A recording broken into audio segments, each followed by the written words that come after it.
인플레이션 시대가 왔습니다. 한 40년 만에 온 거라고 하네요. 오랜만에 이렇게 초살인적인 인플레이션이 오다 보니 당황스럽습니다. 요즘 저는 물가 체감을 하면서 제 삶의 질이 저하되는 느낌을 받고 있습니다. 고금리, 저성장 시대 여러분 어떠신가요? 누구도 피해갈 수 없는 경제 상황을 같이 나누고 싶어서 인플레이션 상승이라는 주제를 가지고 왔습니다. 캐나다 설문조사기관에 따르면 1년 전과 비교해 더 잘 살고 있다고 응답한 비율은 20%, 더 못 살게 됐다고 응답한 비율은 34%. 그런가 하면 브리티시 콜롬비아 주민들 경우 또한 1년 전보다 생활 수준이 악화됐다고 한 퍼센트지는 30%지나 나왔습니다. 작년 7월이었죠? 예, 그때 제가 한 기사를 봤습니다. 물가가 계속 오를 거라는 전망한 기사였습니다. 그러니까 향후 6개월 동안 식료품 85%, 휘발유 84%, 집값 81%, 주택 수비료 80%가 오른다는 전망한 비율은 거의 80% 이상이었습니다. 그리고 주택 모기지 금리 71%, 세채 가격 70%, 하우스 렌트 가격 14%, 이렇게 전망한 기사를 보고 전 이건 말도 안 돼. 기사가 이거 누가 쓴 거야? 하면서 아니야, 이거 코로나 때문에 힘든데 이렇게 큰 인플레이션이 그 심하게 그럴 리가 없어. 디플레이션이 오겠지. 좀 디플레이션이 좀 와야 돼. 이러면서 자신을 좀 다독였습니다. 그러나 요즘에 제 생각은 역시 경제 쪽으로 앞을 내다보는 능력이 없다는 것을 인정하게 되었습니다.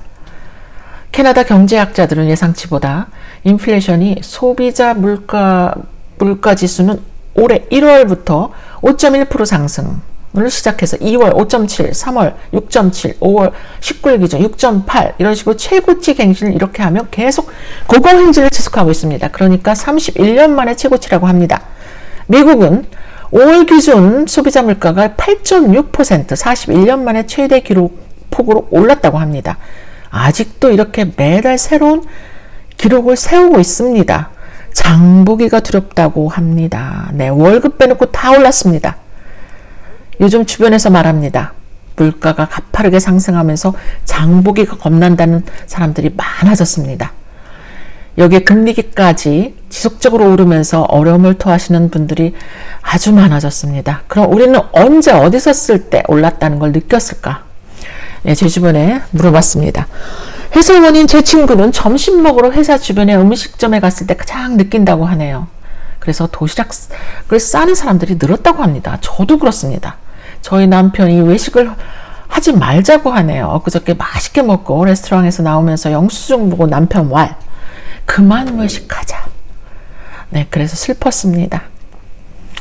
맛있는 거 먹는 것도 즐거운데 그걸 하지 말자니 참 이놈의 식욕을 없애는 침을 맞아야 하나 잠시 생각했습니다. 그리고 주부들에게 물어봤습니다. 역시 시장 볼 때, 시장 갈 때라고 합니다. 아주 놀랍니다.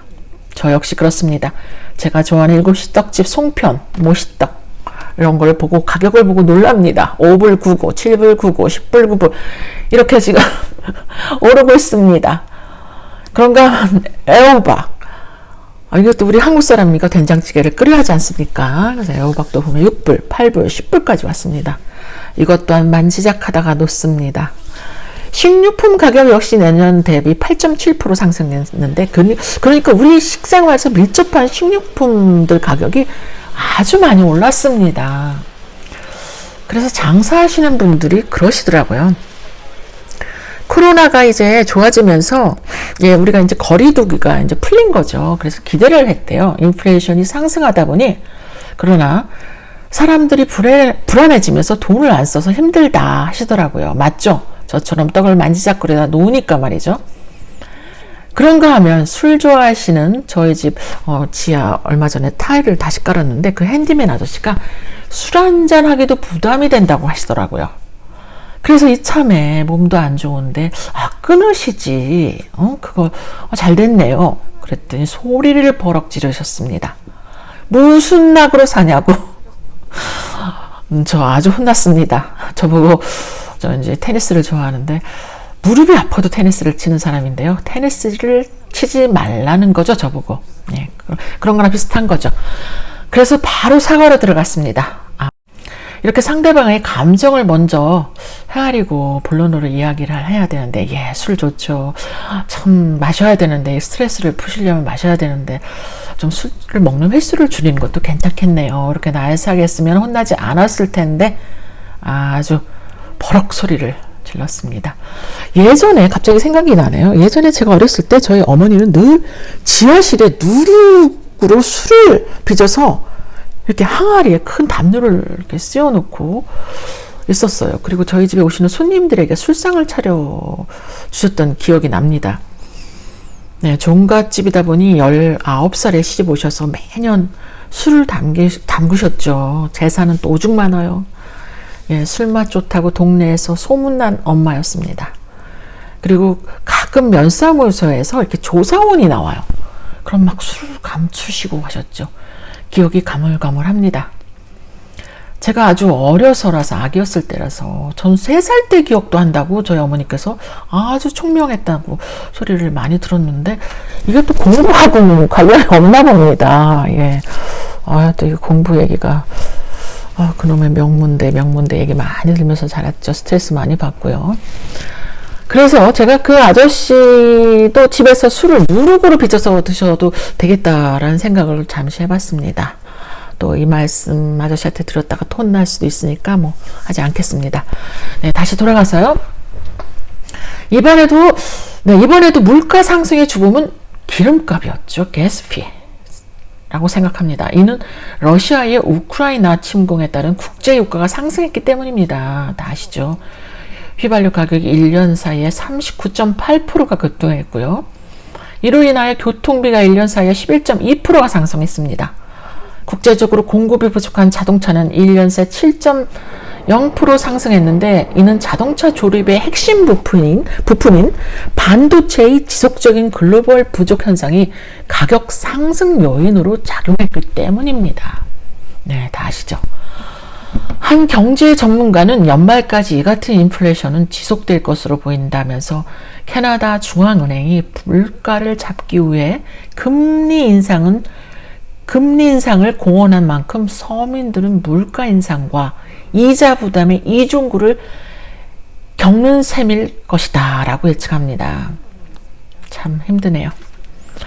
또한 주식시장도 말도 못하죠. 비트코인 고점 대비해서 하락률이 65%, 굉장합니다.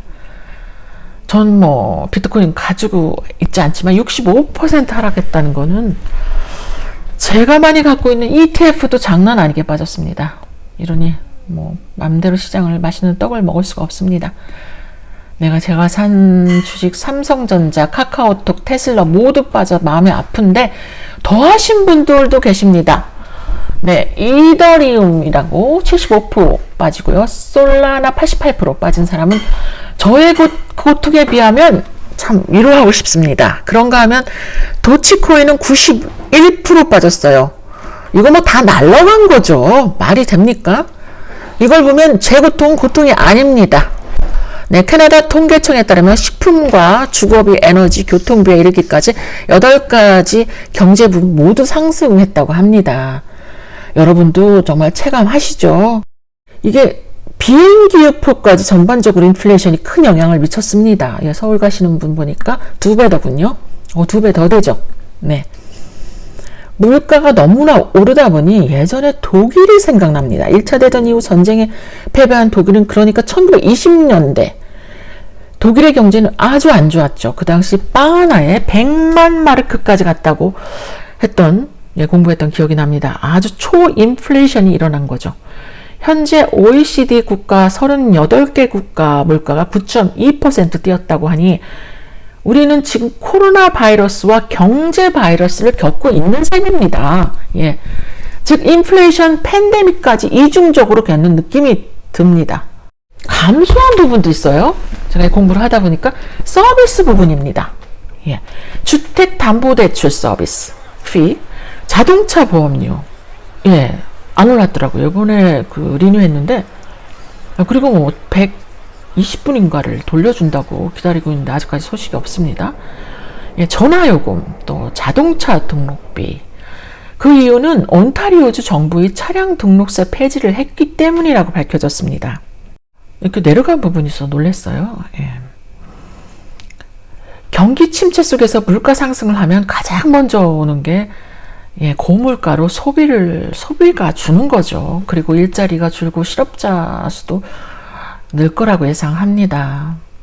어떻게 해야 인플레이션과 함께 살아남아야 할지 우리가 앞으로 특별한 대비를 해야 할 만큼 오래 안 갔으면 하는 마음이 간절합니다. 높은 인플레이션으로 소비 지출이 저조해지고 있고 또 모기지율 상승으로 주택 구매자들이 주택 구입을 늦추고 있는데 향후 추이가 주목됩니다. 자, 오늘은 인플레이션 상승에 대해서 나눠봤습니다. 여러분 생각은 어떠십니까? 감사합니다.